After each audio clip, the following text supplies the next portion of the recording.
Hello, Lulu. Guess who's coming to dinner?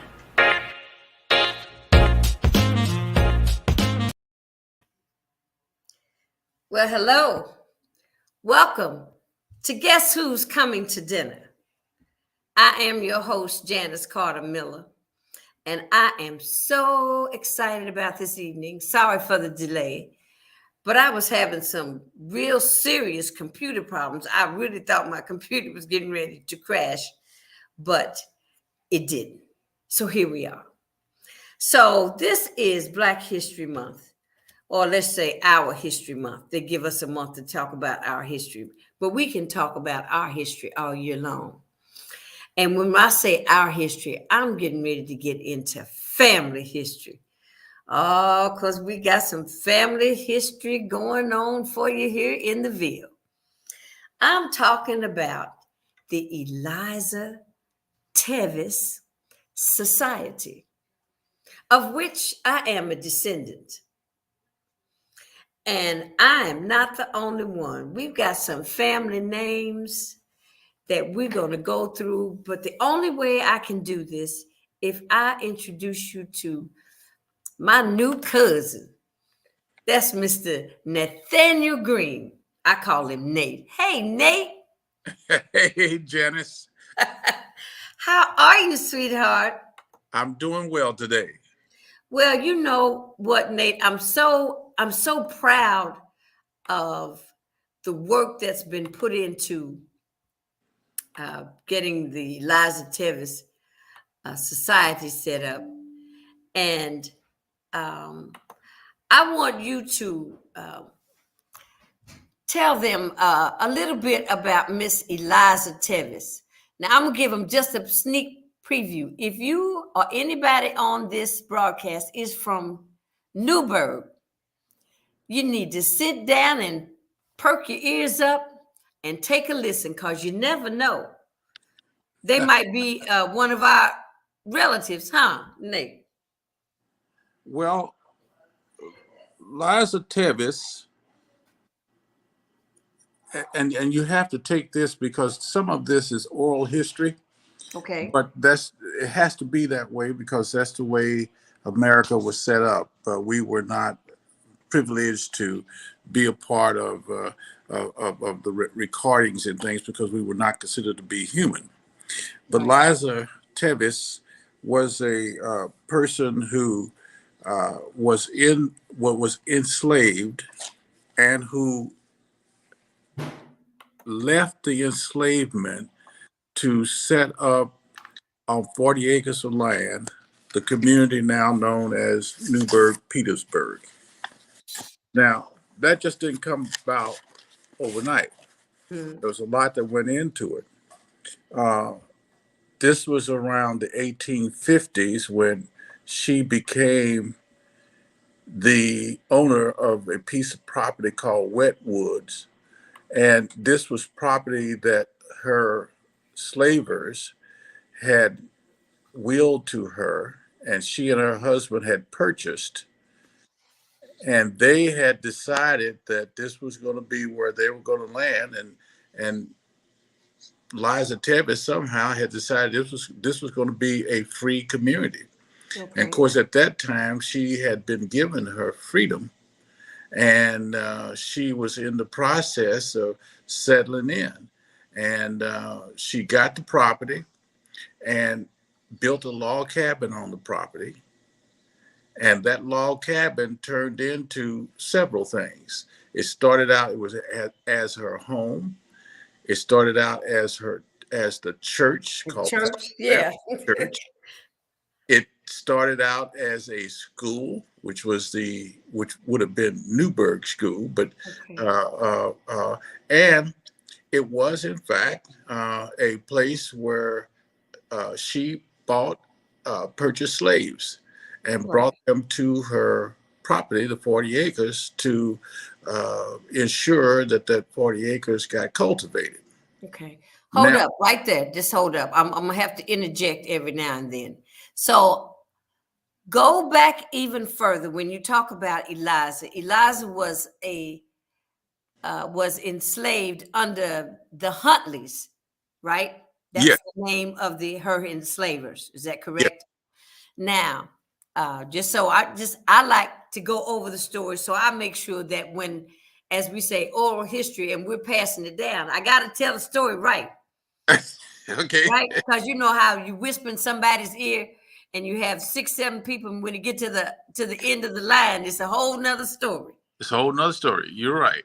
So which one now? Yesterday on the podcast that we did, that you all did with the Louisville Historical League, Uh-huh. I heard. Did I understand you to say, okay, John Tevis was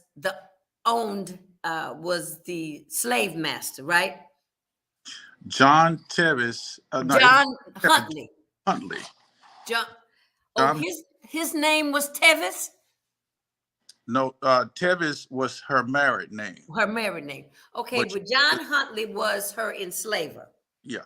Now she's got several names. She started out as Eliza uh, Curtis. Curtis. Right. Then she became Eliza Huntley because the slave owners allowed her to use their name. And then she went on to become Eliza Tevis after Okay. she had been given her freedom, and she started the community called Newburgh, and that community allowed her to use the name of Tevis because she had actually gotten married because she was a free person, Right. and once she had gotten that freedom, and she and her husband uh, Henry Tevis passed away, she remarried. Okay. So Okay, you let's stop right there. I other want to go name, back. The thing that I'm trying to get you to talk to me about yeah. Hang on a second. is No, I want you to tell me about the okay. fact that her enslaver, he became ill, right? He became who? He became ill. He had the fever. Yeah. Well, that was John Hunley. Okay, let's Right. talk about that part. And I'm not so much interested in her. I'm just trying to take her from. Right. Okay. Well, she John Hunley and the Hunley family owned about 1,000 acres of land Okay. out there in the area now called uh, Bashford Manor. Uh, Oh, Bashford Manor area. Okay. yes, and John Hunley was the one who got sick, Okay. and she nursed him back to good health during the yellow fever epidemic. Right. Now, this is where some of the verbal history, the oral history, becomes kind of live because there were some people who were still around and was able to talk about this, and Hmm. there were people who were declaring that somehow she was a sister, a half sister of the two sons, but we think that she was a part of the family biologically. Now that we're getting into the DNA, but basically she was treated as a privileged person on the Hunley plantation. Okay. All right. And All right. privilege came in the form that when she nursed him back to good health, he decided he was going to give her those privileges and allow her to do things. Now, you have to understand that these privileges and all these slave encounters kind of was a two-way street. It's like what do they call it now, codependency. Uh, Okay. Okay. the Okay. like in Uncle Tom's Cabin. Uh, you know, to be truthful, the slave master, he watched Uncle Tom, but he was afraid of Uncle Tom because Uncle Tom had really good influence over the slaves. And the last thing he would want is that to have a slave rebellion because he did something against Uncle Tom, who was the only person who could hold these people together. Right. So when you had these big plantations and they had a lot of slaves, that was a big worry for slavers because they had to worry because you had so many slaves that they could overthrow the plantation. Right. So Eliza Tevis was kind of known as the person there who people could go to and count on to give good to get good advice to the slaves. And the Hunleys allowed that to happen.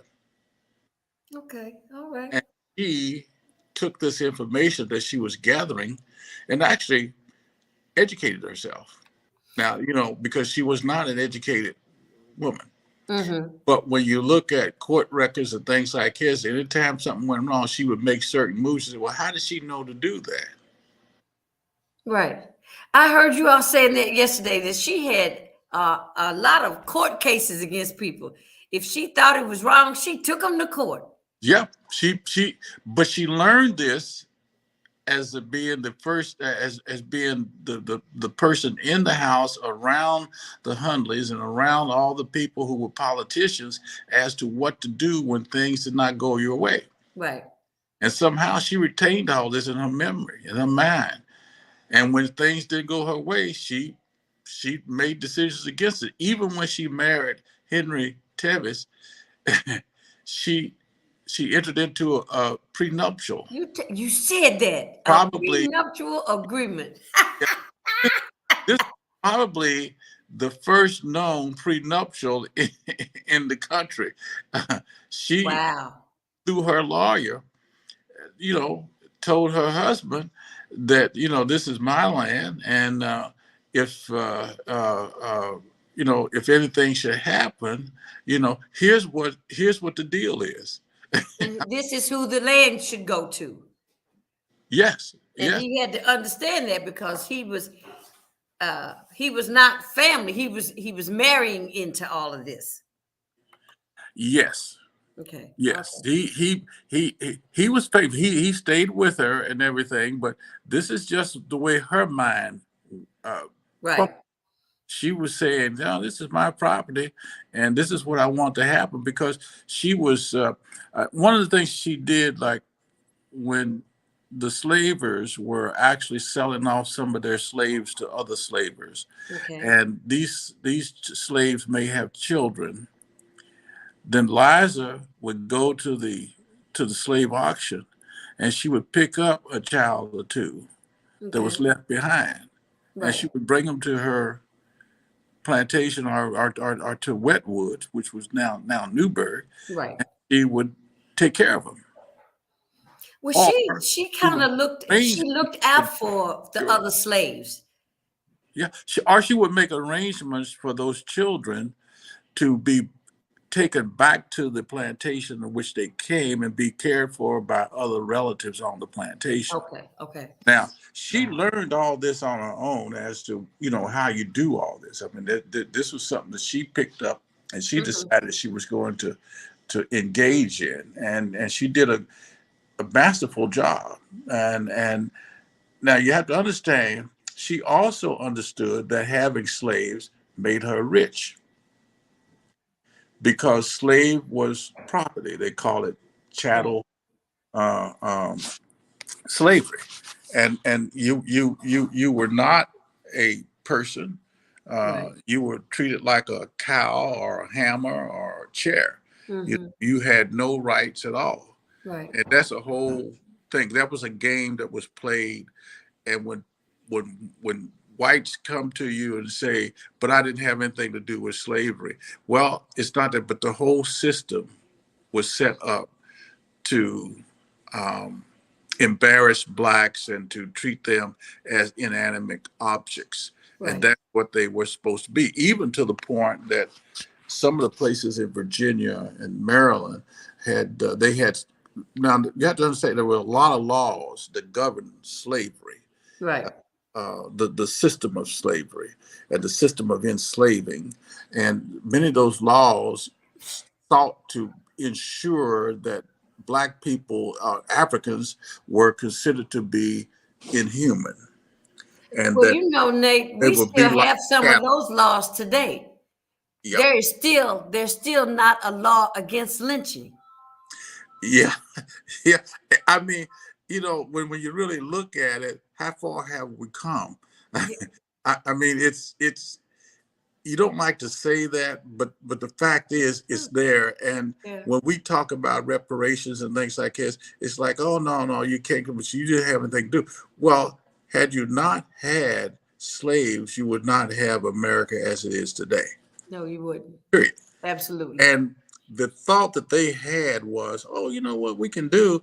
We'll just bring these black people over to America by way of the islands, and we will enslave them, take all their rights from them, make them cattle, and they would eat. They even have a law that said, like in Barbados, uh, you weren't supposed to wear any clothes. What said what? Yeah, you wore no clothes. Okay. Then that was because you were treated like an animal, cattle. Right. Now, Oh wow. now where this relates is that there were also laws in Maryland and Virginia that said, well, you can put the clothes on them, but you have to have certain type of material, and it was coarse material, and it laid it all out. So every time you had another law, you had to have another law to ensure that blacks stayed Stayed were in their looked at place. as cattle. I'm saying cattle because that's the closest thing to chattel, and that helps us to identify. Yeah, I see where you're going. You want to keep them inhuman, Right. and and you know that was the thing. Now the game that was played, and I keep saying we dance around this a lot. Mm-hmm.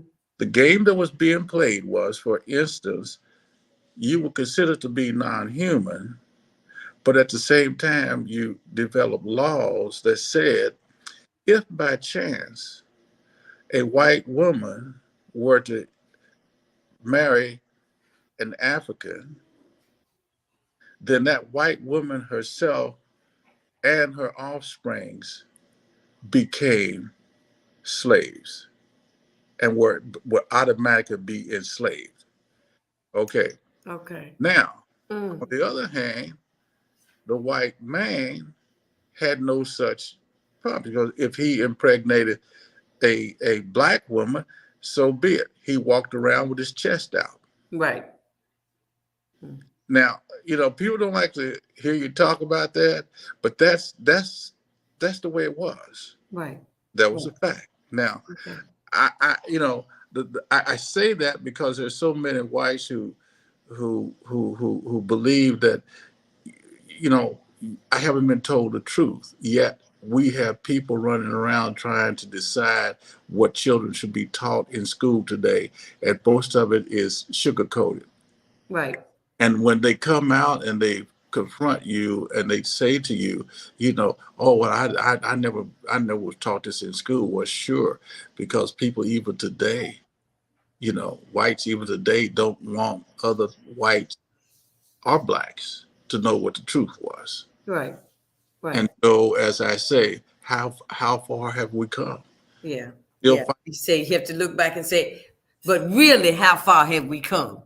Yeah, and Tevis, like Liza had figured out how to take all this information she was learning as she was washing dishes and cleaning and around all these people and hearing the conversations. She would pick up these little things, you know, Mm. buying property. You know, you need a deed. You say she pick up these little things, and as when she got her freedom, hey, she started to say, well, you know, when this happens, you're supposed to do this, Right.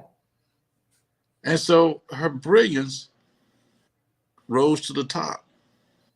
So I'm going to go to the four churches that came out of having their meetings starting in Eliza's home, right? Yeah.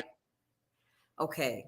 And one of those well, two of the churches are still standing, right? The Forest Baptist Church is still in Newburgh, but it's not the original. The original was a log cabin, Right. But and that was Liza's house. yes, Okay. But then since then it's grown. I mean, we saw some pictures of it yesterday, yes, right? right. It So it was a the rendering of it. And, Forest Baptist Church, what was the other one? Mission? excuse me. What was the name of some of the other churches that came out of Well, now Eliza's home?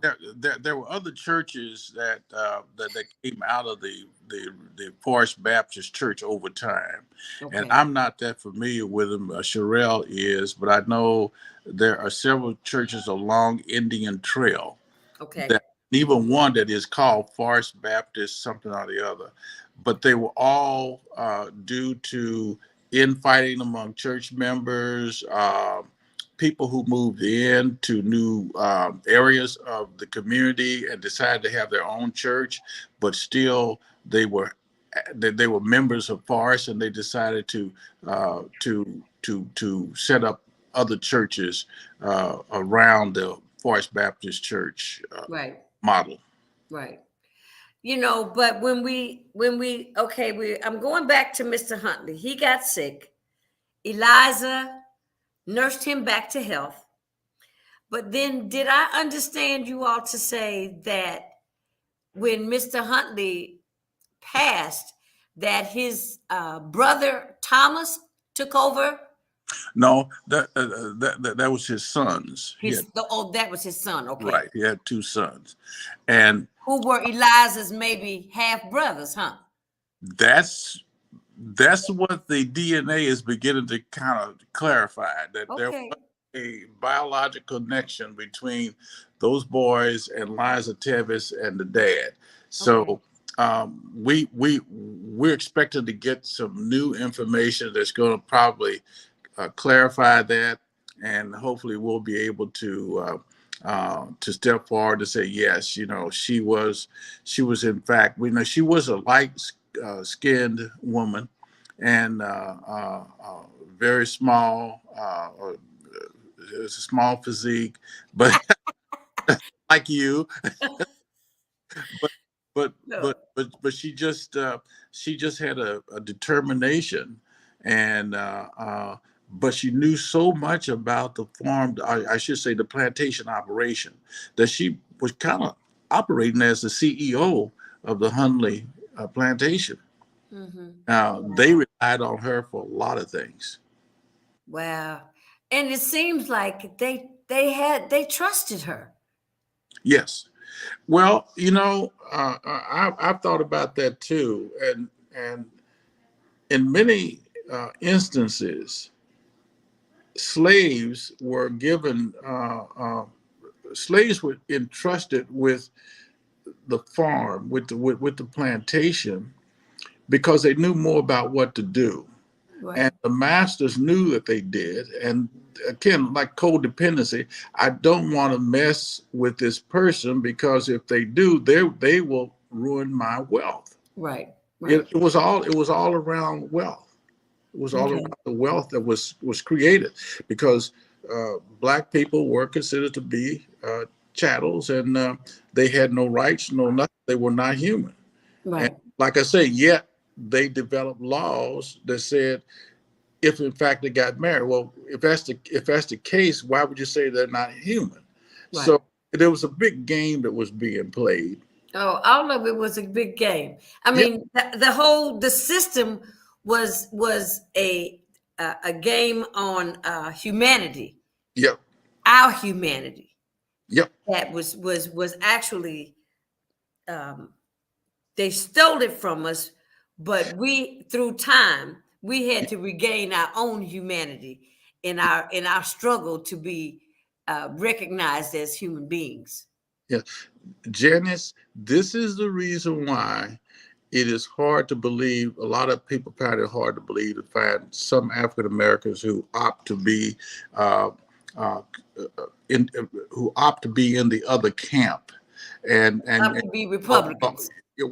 well, you say, I say it. why would you go along with this? Well, actually, Right. they may not even understand the whole framework of how they got to where they got. Right. It's uh, but most African Americans know when they are being had. They understand and know it. But you also have to realize, you have to have common sense, like Eliza Tevis. You have to say, I'll play my card this way here, and the next time I'll play another card.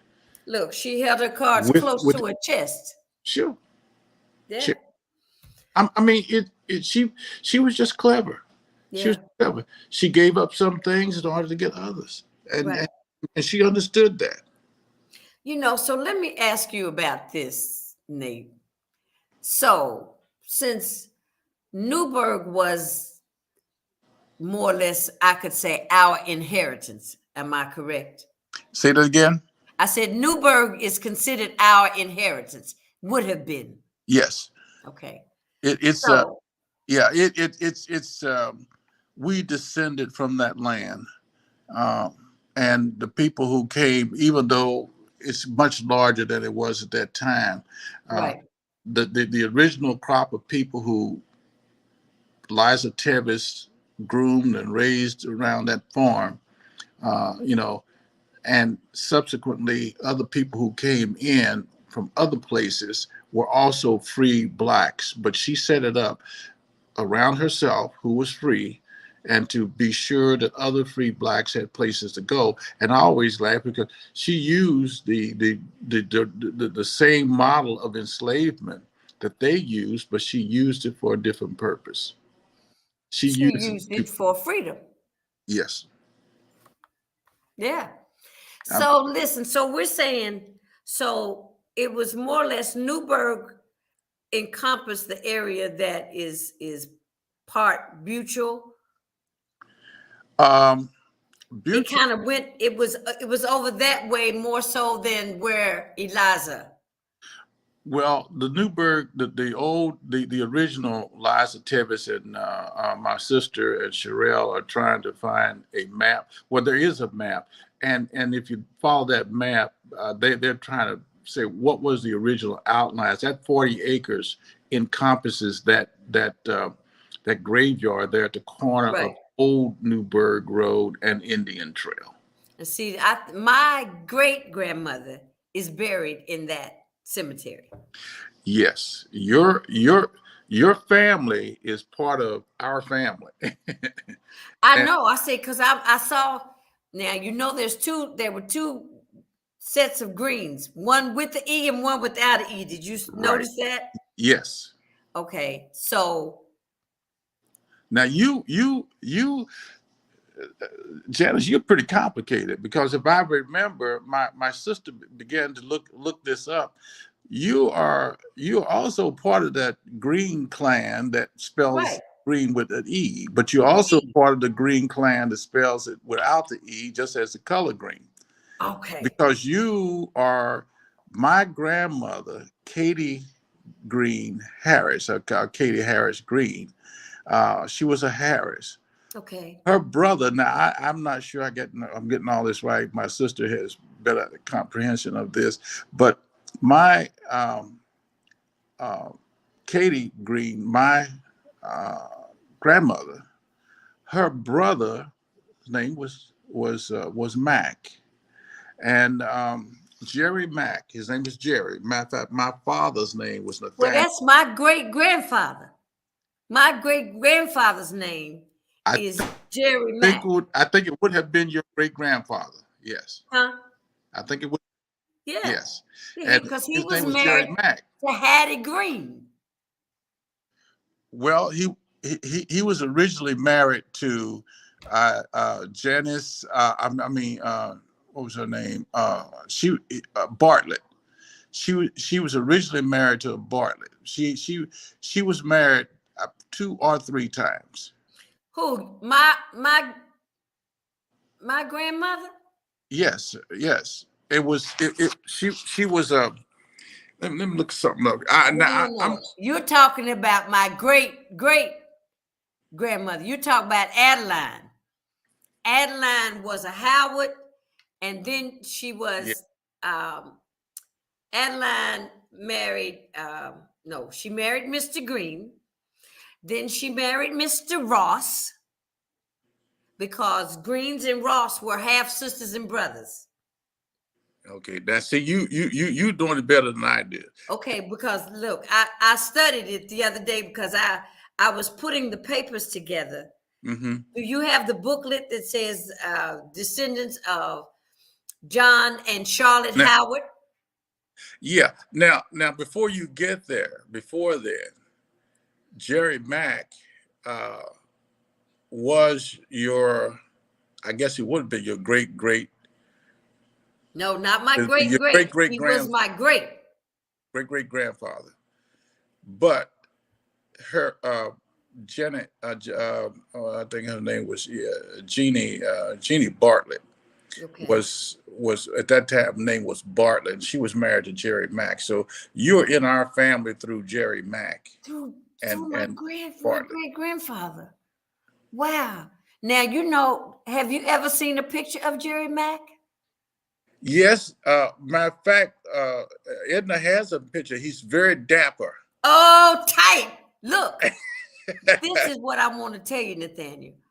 I was around my great grandfather, Jerry Mack, until I was about 7 years old.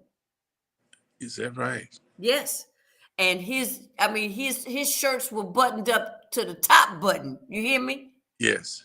Because his son, my Uncle Tony, my Uncle Jerry Mack, and my great grandmother, Hattie Green, had three children. They had Nettie, they had, no, my grandmother, no, the Green, she had Nettie, she had, and that ain't Net, and Uncle Tom Green. Okay. Jerry Mack was their father, Right. my grandmother's father. Okay. Right. So my Uncle Tony, who's Jerry Mack's son, who's also named Jerry Mack, but he didn't have any children.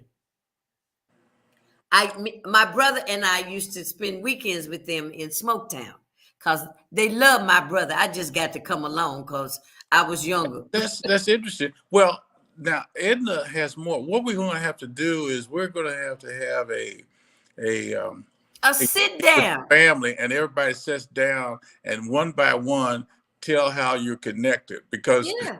because it does get complicated, and because of the way slavery was handled, you were not considered to be many times like my grandmother on my mother's side. She remembered all of her sisters, but all of her sisters had different dads, different husbands, Wow. and yet for some reason they were always able to identify themselves because it was a must on their part in terms of lineage, Right. you know. Right.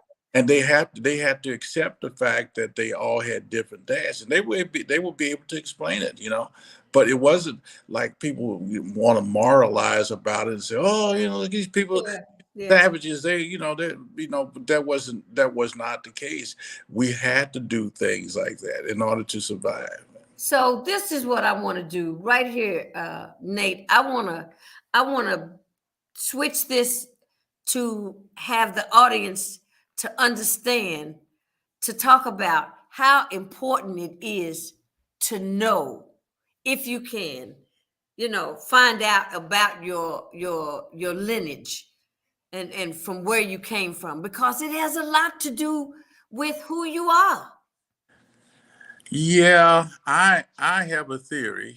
What? What's It's your theory? Nat Green theory that a lot of our problems that we have today with the gun violence and things like that have to do with the fact that most of our young people, the ones who are having the babies and are raising the babies, don't have a good, clear understanding of their value to society, Right. and Okay. because of that, um, the children are don't have anything to look back at to say I'm worth something, Right. and it's all today. The gun values are all tied to present day values and present day things that are happening like TV and you know. Uh, Well, our it, value it, it, system has been it diminished. doesn't have anything to do with the reality of that person as a human Mhm. being. It's just that they're chasing rainbows that don't really uh, exist or doesn't Exist. really Mhm. provide them with any value at all. And I Right. think, even though I have to admit, anybody who takes on a job of trying to clear up the gun violence, uh, uh, and you say, well, if I try to do this by going back and looking at history and getting them to understand it, that's going to be a long time. Yes, it is, but it was a long time for us to get here. Oh, And and yeah. and and if you are not willing to spend the time, you're not going to find an answer. And We'll many lose a kids, right? generation. We're losing a generation of children That as it that is. that's exactly that's exactly what is happening. Uh, Mhm. uh, and I'm not saying that it's a clear cut way of defining uh, what is going on, but it is one thing that is missing, and that is that the the African was treated inhumanly and was expected to see themselves as being inhuman. And a lot of that is spilled over. And people say, well, that was in slavery. No, it spilled over culturally. And we still have remnants of that going on now.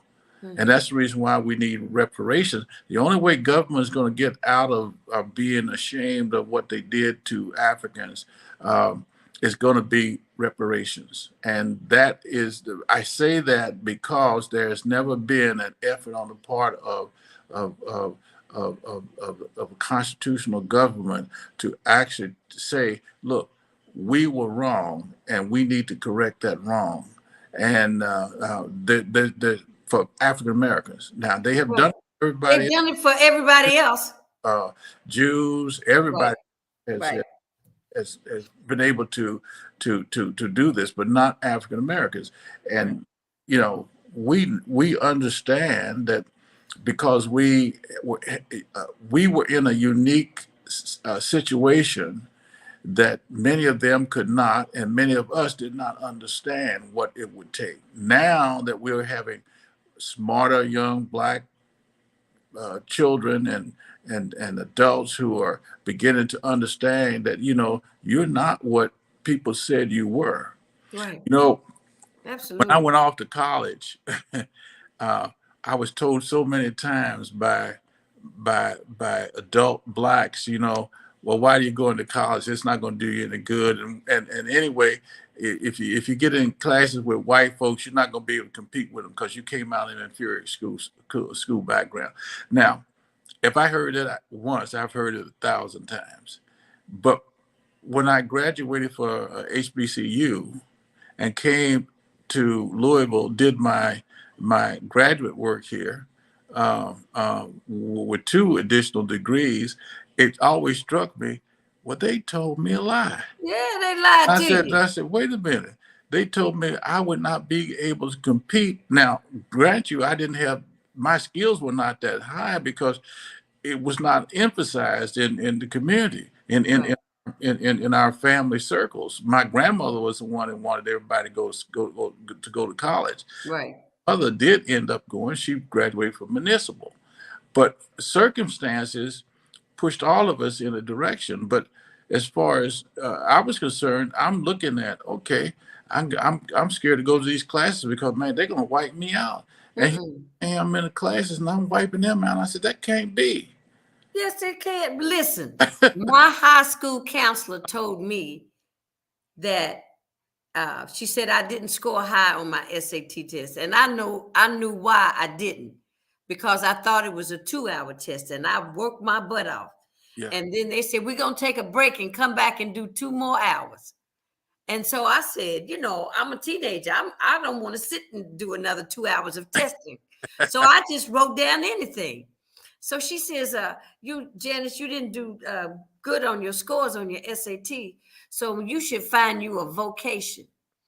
And Yep. I had won a scholarship to go to my HBCU to Kentucky State. Uh-huh. And I said, Miss, her name was Montgomery. I don't know if she's still living or not, but anyway, I said, well, Miss Montgomery, I said, I hate to tell you, but I'm going to college anyway. I said, because I already have a scholarship to go to college. Yeah. So just because you tell me that, I didn't score high on the test, I'm telling you, I know why I didn't. Well, and we're not all we're similarly affected in the same way. I Yeah. told that um, You couldn't that I compete. couldn't go to college. Now, I went to college on a football scholarship, so I had my scholarship. Okay, But there you go. as my being academically ready to go to college, I really was not, because that was not because at Central High School, I was told you're among the ones that you need to go into a vocational trade. Right, Now, right. there's nothing matter with the vocational trade, but it was like, you know, But we this is what they would just we're imagine we're if they're not, telling our kids that today. yeah. Are they telling our kids that today? Well, I think the problem we have right now today is that the kids are being told through media and Okay. TV and marketing and things like that. Vocationals today pay a lot more money than they did back in those days. Look, when But we used to have a no, vocational school. well, yeah, but nobody told back in those days, if you were in a vocation, um, you could only practice in that vocation in a black community. My dad was a barber, but he ended up cutting white hair, but he had to take his tools and things over to the hotel to cut white hair because the white guys didn't like the white barbers who were there, you know. Right. But he set up the business in the black community. And the reason why and I say the worst thing that happened to people in Louisville was when we lost Warner Street. Uh, Right. because Urban removal. yeah, well, the whole idea of black entrepreneurship was on Warner Street, and Yes, sir. it was visible. Yes, absolutely. And vibrant and thriving. Yep. Yeah, and the problem is that if you say, well, how big could it become? Probably not very big, because we were cut off, because you couldn't sell or to whites, and you couldn't expand your market. But you take Madam C.J. Walker and the other black entrepreneurs, they did it within our own communities. Community, right. Now, could that have been duplicated? Yes, because the whole thing of Black Wall Street in was it Tulsa. Kansas, No, Oklahoma. Oklahoma, Tulsa. huh? Tulsa. Tulsa, yes. They had begun the process, Yes. and in doing it, it scared whites. Well, they could take over. Well, the same thing is happening now. You got a lot of whites who are standing back saying, well, these black and brown people are going to take over. Well, you haven't been doing anything, so why not? Well, they haven't done anything to our benefit. Yeah. So we have to look after our own survival. Yep. It's dependent upon us to Yes. take care of us. This, like I'm doing this show, it's for us, about us, Right. and by us. Right. So So it's very important that we are invested, and we have to be invested in ourselves. we have to, and without that self pride, that self belief, we go down in flames. We then gravitate toward grabbing a gun, or robbing somebody, or taking the easiest way out. They think it's an You know, easy way out. yeah, yeah. It's culturally, this country is culturally mixed up, and the whole idea of a constitutional government never worked for whites, because they really didn't like it, because they were always afraid that these black people, brown people, yellow people were somehow going to knock them out, and that meant you knocked them out of money. Well, we were going And to become the majority, like we have become. yeah, That's where all the fear comes from, because we are in the majority now. yeah. So, Nate, listen, you It's get together. We're gonna have our sit down. I can't wait to have the sit down meeting so we can pull these. But it's something that that I'm also related to you through my great grandfather, through Jerry Mack. yes. That's something. Yeah, it's because I did not know that, and I was talking with Edna. She was telling me, she said, no, Janice is related through Jerry Mack. and Wow. because my father's middle name is Jerry, and Okay. people think we are junior. I'm junior. I said no, but my name is Ennis on my mother's side, the middle Mhm. name, and his name is Jerry on my on his side, the father's side, and but Jerry Mack was key because he was my grandmother's brother, and apparently people looked up to Jerry Mack. Jerry Oh, Jerry quite, Mack was tough cookie, honey. Jerry Mack was quite a person. Oh, I mean, even I have a family picture, Nate, that I have to show you. I am the youngest in this picture, and I am sitting in my great grandmother, Jerry Mack's wife. I am sitting in her lap, and to know that she touched me, you know what I'm saying? Yeah, It gives me goosebumps to yeah, know that I knew enough about Jerry Mack that I had conversations with my great grandfather and even my grandmother, because I didn't know any of my mother's parents. And all this is on my father's side, right. so it's got all my father and all his siblings, Yeah. my great grandmother and her three children, and all of their children sitting on the floor. It's a picture, it's I unbelievable. well, I'm gonna try to get everybody together and start a process by where we all relate our family ties, but spend each meeting having because it is difficult, but we need to start talking about it and keep Right, talking about it until it becomes ingrained in us. These are the people who got us here. right. We need to be able to do that, and the only way to do it is we're going to have to set ourselves up to kind of educate ourselves about ourselves. Okay. Well, I'll open up my home to that because I'm all in.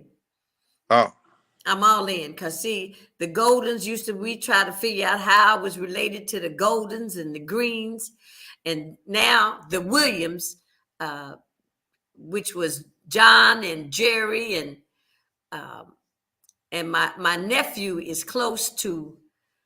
He says he's his cousin, one of the Williams hmm, brothers' sons. I said he's not just you're not related to him because his uncle married your grandmother. I said, you're related to him through blood.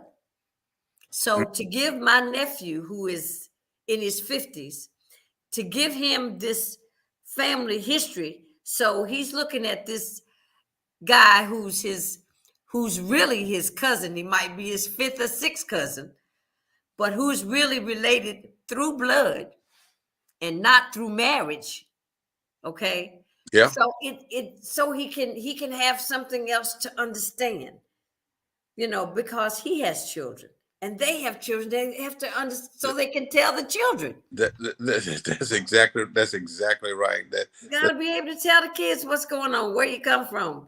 yeah. And so you just listening to the story being told over and over from when I first will got will, will help us to all grapple with what we didn't know, but we need to know because the younger people coming up will need to take on that pride and right. fight. Absolutely. Absolutely. Nate, hook it up. Let's get together soon. We're gonna do it, Janice. You and I like this whole idea of the podcast, and it may be that certain fact. I can bring some more family. It's my podcast. If I can do it if I want to talk about my family. But it's the Eliza Tevis Society. We don't know how many branches Yep. it touches. We talk about Newburgh. Hmm. My brother used to go to Newburgh. He knew my relatives in Newburgh. I never did because he was older than I was. And but then my great grandmother, she had all of her children in Smoketown. Okay. Okay, so that's where Jerry Mack comes in because Jerry Mack was from Smoketown. Okay, Well, look, I, Nate. I was talking with Edna. She was telling me, she showed me a picture of Jerry Mack. She said, "What do you think?" I said, "He's a dapper guy." He Dapper Dan now, let me tell you. Yes, he was. That's the story about Jerry Mack. Yes, sir. He was always He was very, very. clean. Yeah, yeah. So, Nate, I'm going to talk to you soon. I mean, you and I just might have to get together. We have to start somewhere.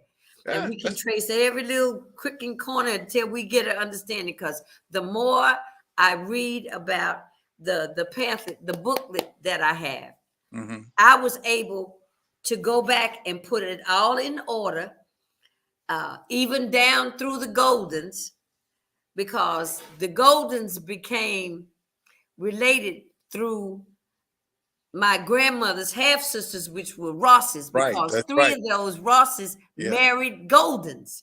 That's the reason why I said you're hooked in here all kinds of ways. Ooh, I know I got twists and turns happening, but it's exciting. Thank you so much for sharing this with the audience, so um, they can know just how exciting it is just to find out more about your family and your lineage, Well, and it's just to listen to you. It's like, my you're our own Henry Louis Gates. yes. You didn't hear what I said, did you? You said something about Henry Louis Gates. I know. Yeah, I said you are our own Henry Louis Gates. I'm not holding match. Take care of yourself. It's dinner time. Go have your dinner. I'll talk to you soon. Okay. Thank you so much for inviting me. You're welcome. You're welcome. You just make my heart I'm just full of pride and full of joy. Thank you, Well, sweetheart. I'm full of pride to know that you're on board and are really anxious to learn about it, because a lot of times people don't want to hear it, and Yeah.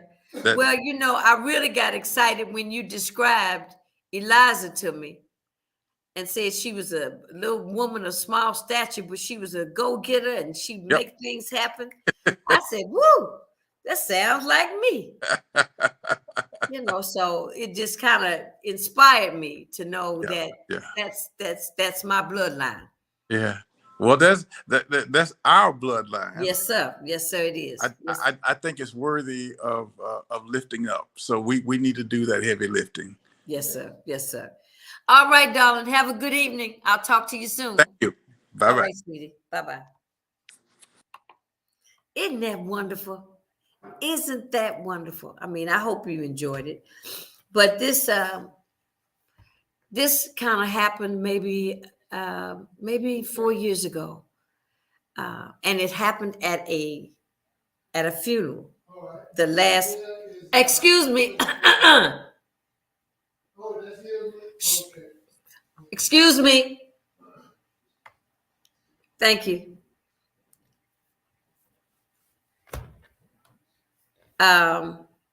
It happened at a funeral. A lot of things happen at funerals and wakes, but the last living Carter male, and he was the last Carter, my Uncle Norman. At his wake, Bishop Dennis Lyons told my family a story about how we were all related. And so I approached him. I said, I want to know more about the family connection. And he introduced me to his sister. And since then, we've been putting the pieces to this puzzle together.